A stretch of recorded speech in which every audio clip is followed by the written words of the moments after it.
I always loved architecture and graphic design. And I did a little bit of like website development for people and stuff like that. After Hate You Love You kind of popped off crazy, I had to like assemble a team really quickly. So I literally hired my agent and my lawyer the same day, and but I knew what to do. It wasn't like I was just like, whoa. I've thought about shaving my head a lot lately, and I think the only thing that's stopping me from doing that is the logo that I have on the back of the shirt. Yeah. Years more recent, it's definitely like shown its face more than ever, just because of all the pressure that I feel like I have on me. So I try not to think about the pressure, and I kind of just try to think about like the positives that come from the pressure.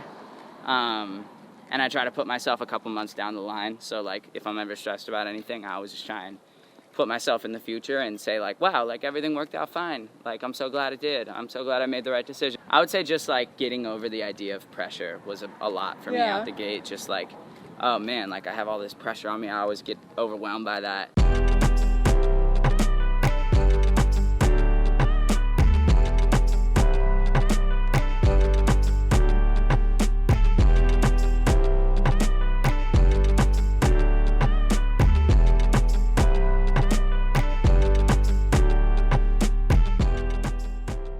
Hi, so I'm here with Nash. What's good? So you were born in LA, right? Yep. Yeah, born and raised. And when you were really young, you already learned like English really quickly, right? Like when you were reading like grades in front of you books. Yeah, that's very true. I was. Yeah. I always placed in like whatever the highest potential reading level was. Yeah. So like in kindergarten, I was a 5th grade reader, and then in 6th grade, I was a 12th grade reader. Damn. And it's because my mom was in the film business when I was a kid. She made like documentaries and TV movies and stuff like that, super like positive stuff. And so she would read the scripts to me as bedtime stories. Oh, wow. Because she'd have to read like 3 or 4 a day. Yeah. So I think that I just picked up language really quickly from that.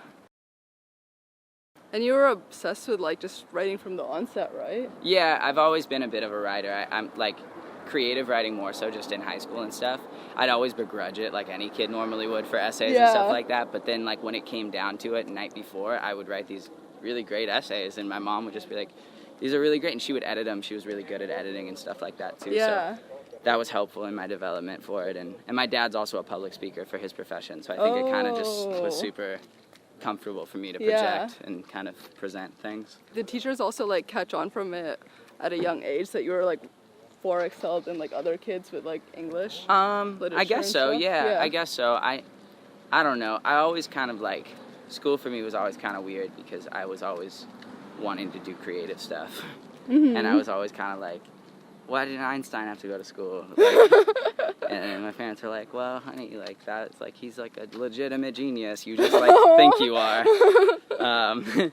But yeah, so I always kind of had a quick pickup for it. But I've always kind of just looked at school like part of my work schedule, I guess. When I was in high school, and then especially in college, I would just kind of treat my school schedule kind of like it was a job. Right. So I don't know what teachers really thought of me. But yeah. And you're already like kind of like outgoing at a young age, and your mom said you were kind of like a mayor of like the neighborhood, talking to everyone.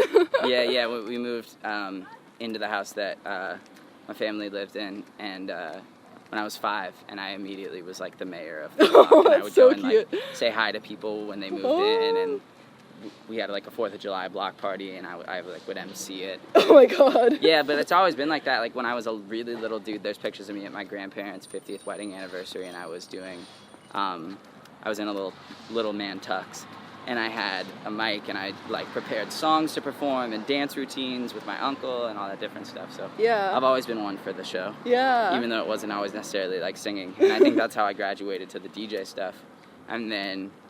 Just because I loved being in front of people. But I realized with that one I didn't have to like talk very much, which was nice, and I think people actually liked that in the long run because I was just playing good stuff and not talking too much. And then I started making my own stuff. Yeah. Would you say that your mom's like film career made you more of like a visual person, especially in your like music videos, tour recaps, stuff like that? Yeah, I would say so. I think I've always just had an eye for like things I like and things I don't like and the way things are cut. I think anybody that like kind of like is at the helm of their own ship, how I am, needs to be able to kind of have an opinion on how they want everything to go, because that's how you stay consistent with things. And I have a lot of great people around me, not a lot, but a couple really great people around me who help me make those decisions too. So. And your dad being a public speaker, like what did What did he speak for? Oh, he basically would like educate people on how to sell this very wonderful and specific kind of insurance called long-term care insurance that like basically brings nurses into your home for you when you get older. Oh, yeah, it's like a really okay. positive thing. And, he would share like his own stories of how like he had to care for his dad and stuff like that. So I think it was like very emotional public speaking. It wasn't just like general kind of stuff. And so yeah. Were you always close to him from the onset? Yeah, I'd say so. But you have a pretty big gap with your dad, like the age. Yeah. Was that ever like a barrier? No, I don't think so. I think it was cool because my dad is, never actually thought about how much older he is than me, like in number wise, but he's definitely an older dude. And, it's cool because I think he's lived so much that he has like so much experience to share with me. I think that's awesome, you know? Yeah. So like he always kind of was just able to be like, well, here's all the things I've done and gone through and like take what you will. And I think I took like the best I could from it and did my own life. Yeah.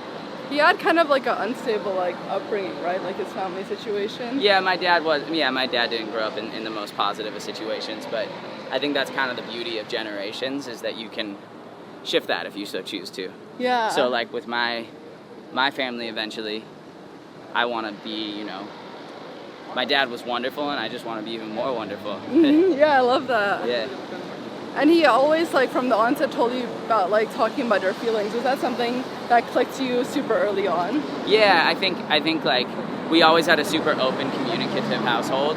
So my dad was always like, you know, however you're feeling, just, like, let me know. Don't get upset about it or whatever. And I think that worked out great because that kind of just flowed into me being able to be so comfortable talking about how I feel with my music. How do you describe yourself back then, like, teenage years? I'd say, like, really just, like, insecure, but like confident that eventually I was gonna do something cool, just not right then. Right. So like I would always like table like, oh, I don't really like do parties and stuff like that because I want to like focus on what I do, but I wasn't really doing anything yet. So there was kind of this like false facade, but I always knew in my head that I needed to like create space and time to be able to do what I love, which was be creative and make stuff. I just didn't do it yet at that time. Yeah. But do you say the insecurities stem from just being like creative and like different from other people? Or? Yeah, 100%. I had a couple friends who understood it, but for the most part, I mean, I love my friends from school and everything, but most of them have ended up in like finance and things like that, which is awesome for them, but like just not my vibe. And I have a couple friends from back then that are still friends of mine now. They actually are my band. Sean and John. Sean plays keys for me, and John's my DJ. And I went to middle school with Sean and high school with John, and so like, you know, those two people really always understood me, and my other friends did too, but they would always just kind of be like, that's tight, like you're doing that, but it wasn't ever like, whoa, like you're killing it, like da da da. And so I just make records with the people that understood, and everybody else I was just friends with, you know. Yeah. Do you think your parents understood from the beginning? Like, yeah, I think my parents always had a pretty good idea that I was going to do something super creative. We just didn't know what capacity that was going to be in yet. Yeah. Originally I wanted to be like more of a manager, and then I went to college and I was going to be a lawyer, but in entertainment, like a music lawyer. Yeah. And then what about law did you like back then? Honestly, I think a lot of the time kids like try to gravitate towards professions that their parents either did or wanted to do. And so honestly, I just think that like my godmother is a talent manager. My dad wanted to be a lawyer and almost finished law school but didn't. So I think that's probably where it was coming from. I didn't really necessarily have any passion for it. I just knew it was a career and it would lead to like a stable life. Yeah. But then what's cool is that like I didn't like choose to make music. It kind of like found me accidentally, and so worked out. Yeah. And your dad bought you like, was it turntables when you were 13? Yeah, when I was really young, he grabbed me some turntables, and that was like kind of my induction to DJing, because his whole thing was, if you learn how to do this and you get good at it, then you'll always have like a candy store job, he calls it. So, like something you can fall back on, which like, yeah, you know, it is good that I know how to do that, and now it's actually really great because I can do after parties and stuff for fun with my friends. Was the turntable something that you requested for? Like you were already like looking more and more into the whole DJ Honestly, I don't even think I asked for it. I think it was like something I mentioned and he just heard it. Wow. And he was always trying to like encourage me to be more creative and to do more stuff like that. So I think he just got it for me. And I remember being kind of like, whoa, like that's surprising. And then I plugged it into the speaker system in the living room through RCA cables and was like DJing by the end of the day. Yeah. And just like mixing songs and figuring out how to do it. And yeah, I picked it up real quick. And you did a lot of, was it house parties? Yeah, initially I did a bunch of house parties and stuff, and just like high school dances and stuff. And then I started making my own little like beats on the turntable, like making loops and stuff. Then I started using Logic and recording friends. And then yeah, that's kind of how I got going. Were you in some sort of like group, like an indie group? Yeah, Sean actually, who's in my band, and I had a band together that was super important to me, like learning how to use Logic and all that stuff. What made you decide to go from the whole band phase to like more just like a solo artist? I think, well, Sean was in school at the time. He was in college. And so I think it was just like there were these huge gaps of time where we would both just worry about school. And I wanted to just start making my own stuff. So I just I started doing that while he was out of town. And then I started posting covers, and then they went really well. So I just kept doing it. Yeah. And at one point you wanted to do like graphic design, right? Yep, that was a thing too. I always loved architecture and graphic design. And I did a little bit of like website development for people and stuff like that. Not like coding or anything like that, but just light stuff, because I just liked the way colors look. Yeah. Yeah. And then you went to USC. I did, yeah. What did you study? I studied music industry at USC, okay. So that was a good like catapult for anything in general music that I wanted to do. I actually went to community college at Santa Monica for a year, and then I transferred to USC. Yeah. Because they didn't take me right out of high school. So I did that, and I got in, and it was wonderful. I look back on that super fondly, because what I love about school, beyond the education and all that, is that it gives you the time, because life becomes so structured, it gives you the time to like really be like, oh, this is how my life's structured. Okay, what am I going to do with my downtime? So in my downtime, I started making tunes, and I don't think if my days had been as structured as they were, I would have felt like, oh wow, I really need to express myself in some other way besides like doing these homework assignments. Yeah. So I think that's the biggest thing college did for me, is like force me to see when I had free time. Yeah. Was college something that you wanted to do, or did your parents kind of want you to get a degree? I think my parents definitely wanted me to get a degree, but I never like felt that pressure from them. So growing up, my parents were always like putting me in schools that would benefit me that way, or having me do sports. If I like suggesting I did sports or whatever, I did the golf team. Oh, really? Yeah. Do you still really like golf? Yeah, I'm a golfer. Wow. I just was in Nashville for a couple weeks, and I was doing a bunch of driving range. Damn. Yeah, it was really fun. I love golfing. I've just gotten back into it recently with my friend Denham. He took me out for a round, and I was like, man, I really love this. But yeah, so I do that stuff. But anyway, so with high school, my parents were always trying to position me to go to a good school if I wanted to. And then I did end up getting in anyway, and I had to go to community college for a year.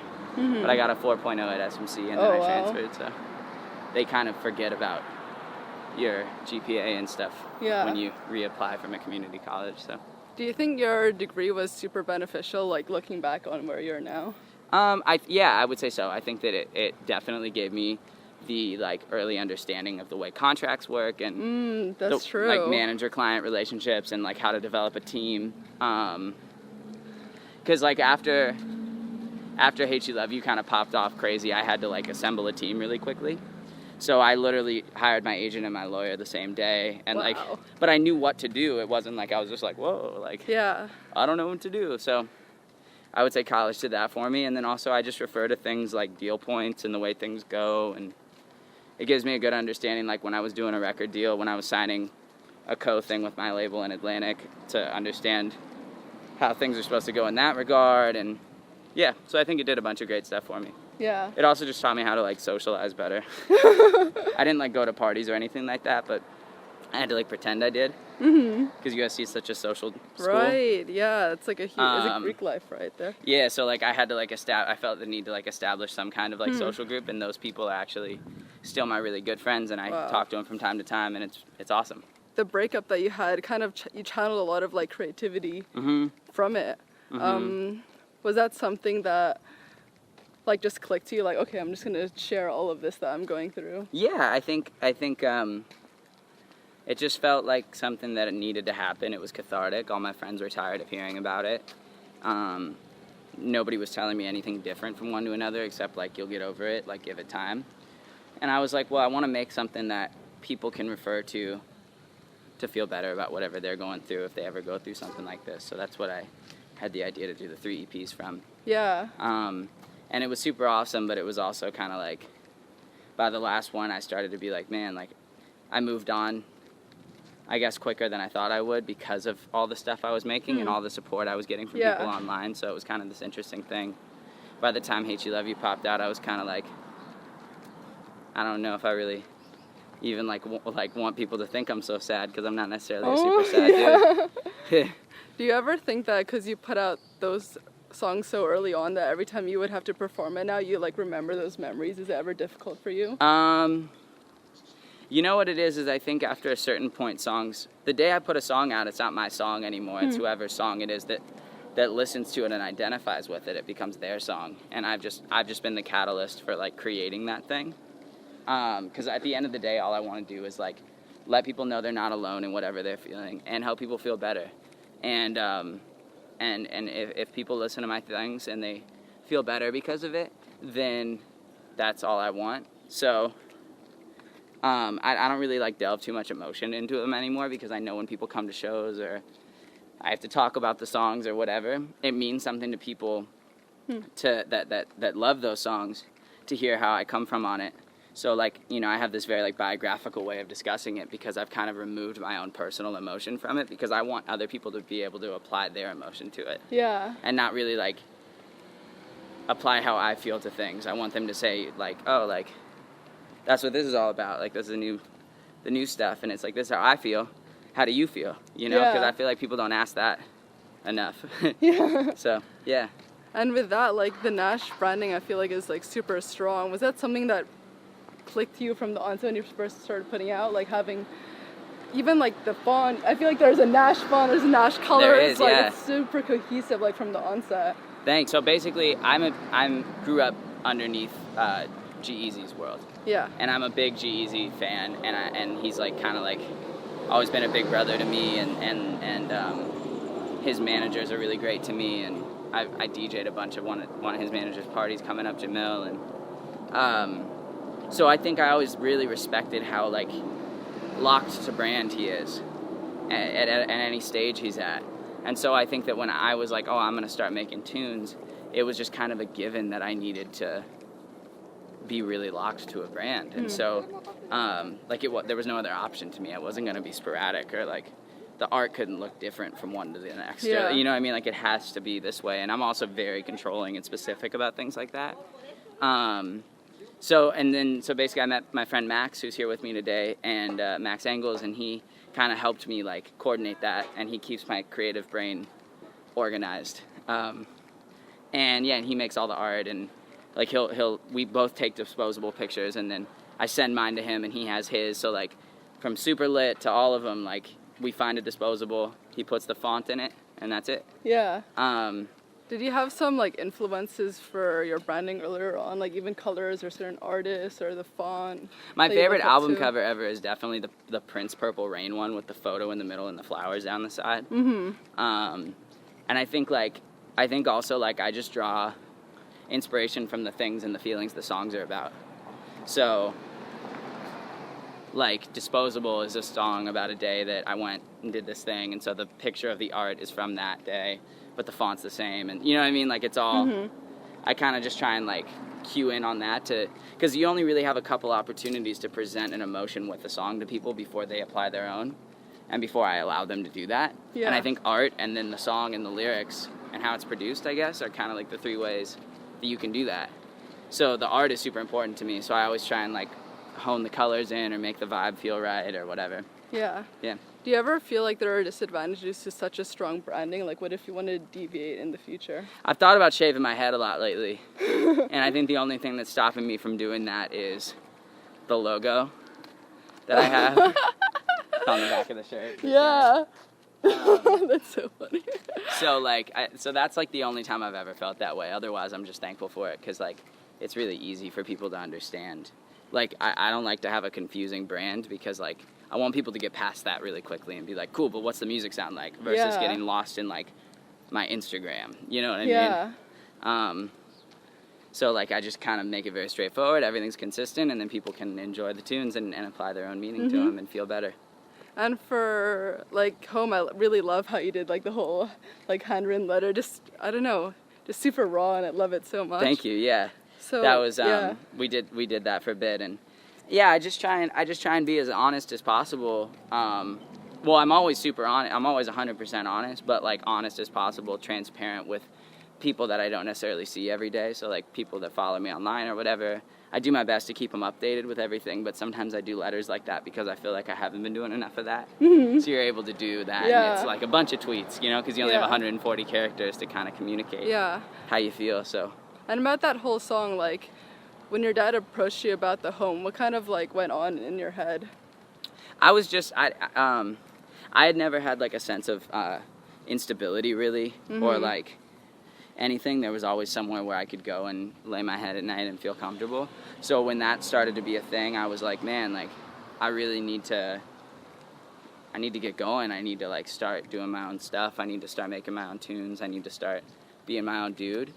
And so that's when I started doing my stuff, and because I just really needed to turn the switch on. And then like right away, Hate You, Love You happened. It was really crazy. It was like the universe just made it work. Yeah. But yeah, that was definitely what I thought right away. I was like, dang, like I really need to get rolling here, because nobody's gonna do it for me. Yeah, and your parents were about to move to a different state, right? Yep. Yeah.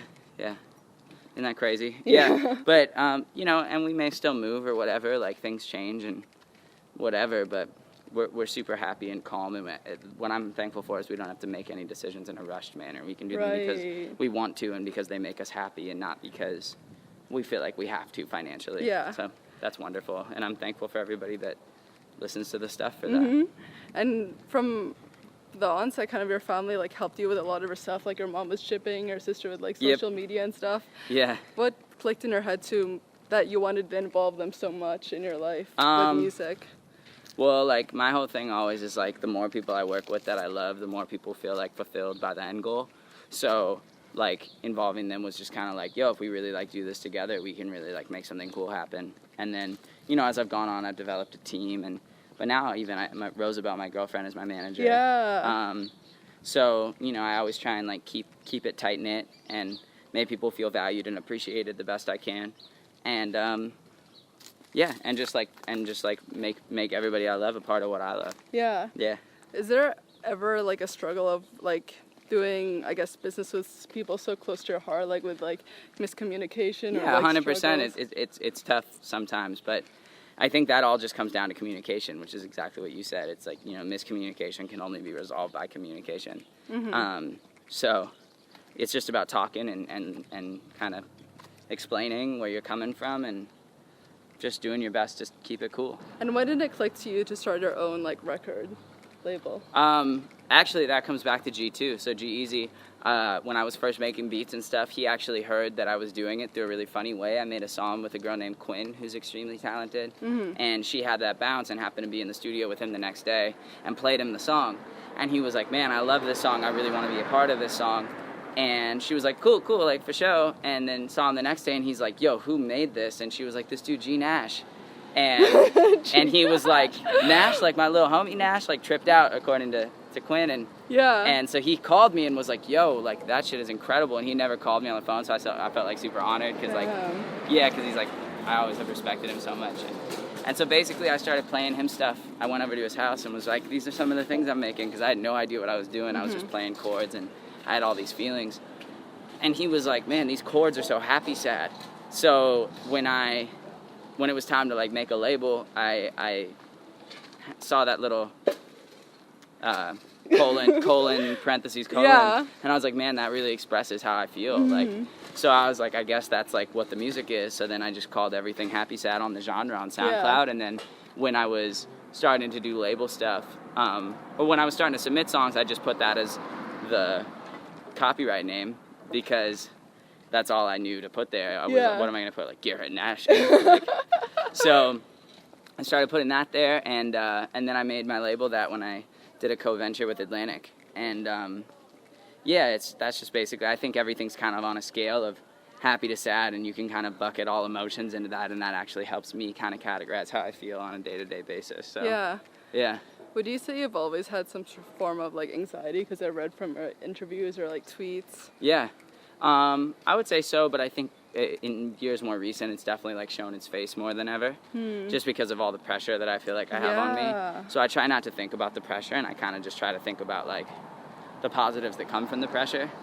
And I try to put myself a couple months down the line. So like if I'm ever stressed about anything, I always just try and put myself in the future and say like, wow, like everything worked out fine. Like I'm so glad it did. I'm so glad I made the right decision. And then I go back to current and I just go from there. Yeah. And then you also started like yoga and meditation, right? Yep. How did you, like, what made you start to do that? I took a class on it in college, actually. My last semester at USC, I did yoga, and I also took Science of Happiness, and I think those two things really correlated well together. Yeah. And then the Beatles class at the same time, and English too, which was like an advanced writing course. So I did them all the same semester, and I think it really helped me hone in what I was going to do with my stuff. And also meditation-wise, like it's really nice to be able to zone out and do some mindfulness and relax. So how did you actually meet Rosa? Just through mutual friends, actually. Yeah, just through mutual friends and stuff. We've always kind of known each other, but yeah, if you like to believe in soul stuff, I think that sometimes I'm not super sold on the idea of like a soulmate necessarily, because I don't know if that's like a thing, but I like this new idea I just heard recently that like souls are essentially like passed down, and so when you're an old soul, you've had like more life experience. So I like to think at some point in the past we met because of that, but now we're together. Yeah. Did it always click for you from the beginning to like put your like relationships quite in the public eye for like social media? Well, I've never really had a girlfriend until Rosa, so no. I never really thought much of it. It was just like, if I'm going to be honest and transparent about everything, then I may as well. She's just as much part of my life as my dog or my cat or my parents or my sister or my music or whatever. So yeah, she's just a part of it. Yeah. How did she grow to such a big part of your life and like manage you and everything? She's just kind of my everything. She's just kind of very, very good at everything she does, and she doesn't really like mess up mistake-wise. Wow, that's really good. Yeah, she's very, very specific about everything she does. Yeah. So so it just kind of was natural, I guess. Yeah. Did you ever have any like labels telling you like you shouldn't put that much of your like relationships online, or did it never? Like... You know what's funny? No, not me personally. Just because when I started working with like music industry realm on my stuff, I had already kind of done a lot of the, you know, obviously like there was a lot of radio and stuff that I didn't have anything to do with initially, and it happened after I did a deal. But I think initially, just because I came in and I was so like, here's what I want to do, these are my goals, this is how I feel, nobody ever really tried to like convince me otherwise. And it's gone great. Yeah.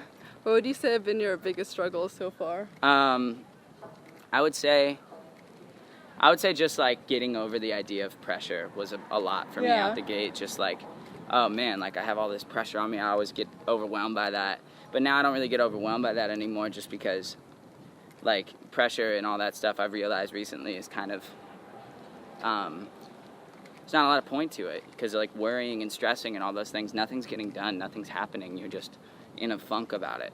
And like I think worrying and stressing and all those things are just like something our reptilian brain's doing, because we've known how to do that since fight or flight reaction, and we don't need that necessarily anymore. I think that we're way more advanced than that now in all other ways, so why not in that one? So I just try not to allow the pressure to get to me or the worrying or anything like that, and it's been going pretty good lately. Last question, what do you want to be remembered for? Helping people feel better. That's all. Yeah, I just want people to be able to forever be like, that's what I want to be remembered for, helping people feel better, because I think that what a positive legacy to leave, you know? Like regardless of how I do in a day or how I feel, or if I write my next big song or whatever it is, I'll always know that there's stuff out in the world that on a day-to-day basis is helping people feel better. Yeah. And that's like extremely gratifying for me. So that's all I care about. Yeah, I love that. Thank you so much. Yeah, thank you. Bye. Peace.